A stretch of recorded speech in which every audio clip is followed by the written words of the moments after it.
Hey folks, Nikon have just announced firmware version 3.0 for the Nikon Z9. As always, there's a lot to unpack here. If you're a subscriber to my Nikon Z Expert Setup Guide, you can head over now. I've already gone through and explained all of the major updates there and how to make use of them.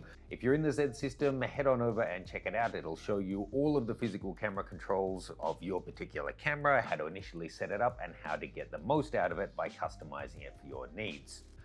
Now, there's 8 or more overall items that have been updated here. I just wanted to run you through what I think are the top 5.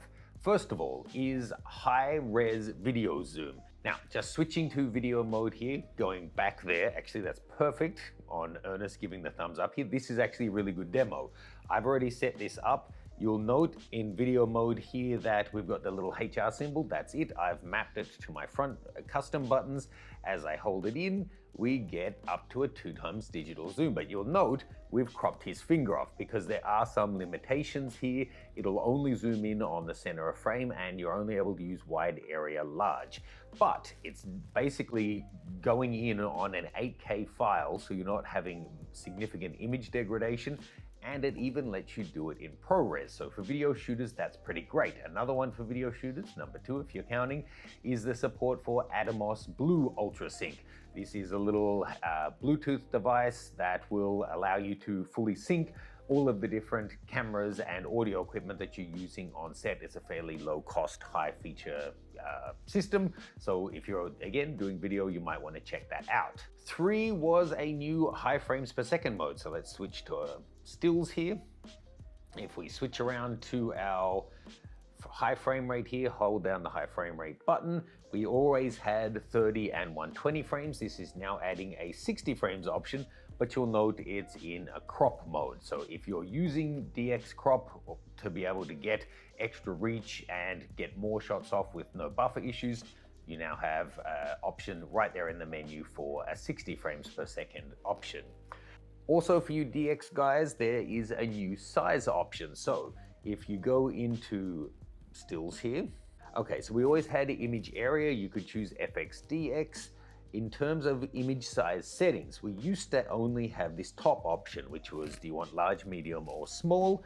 Now we have the bottom one. So if we're allowing DX image sizes, it basically means that we have an extra menu there. Do you want small, medium, or large in DX as well? And this will only apply if we then go out to our image area and say that we're going to shoot in DX mode. Then it's going to do those images in the setting that we've chosen of small, medium, or large. One that I haven't had a chance to test out yet that they're claiming is improved autofocus, especially in low light for stills and video. So it's not a particular new spec or feature per se, just an overall improvement in the algorithm. So that's something that we'll have to test out over coming months to see if we have any noticeable improvement. Having said that, Ernest, behind the camera, do you ever find, because you're using that for video the most, that you struggle getting focus in low light? I think that means occasionally, so we'll keep an eye on it and see if that improves. A couple of other things that I won't go into detail. It now has enhanced series playback and enhanced display operability for playback, which basically lets you put albums or sets or bursts of images into a single thumbnail to clean up when you're trying to review your images. And it's got new quick access menu items for the high flicker reduction. You'll see on mine, I've got it set up so instead of going, normal shutter speeds, we've got like really small increments. It's had that since version 2.1 in stills and video, but now you don't have to map it to a custom button. There's a dedicated menu for that. So I have to say, I don't think this is a ground-shaking update, not like version 2 that brought us 8.3K 60p raw video internal and other things. This has some new additions, but it's not exactly ground-shaking, more on the video side than on the stills. But I'm glad to see that they're committed to this and they keep pushing the headroom and getting more and more out of this camera. It's been on the market for 10 months now. Leave me a comment. Are you still on a waiting list somewhere? Have you got one? Have you given up waiting? Are you not interested? If you are, then I don't know why you're here, but let me know your thoughts. Check out the expert setup guide below.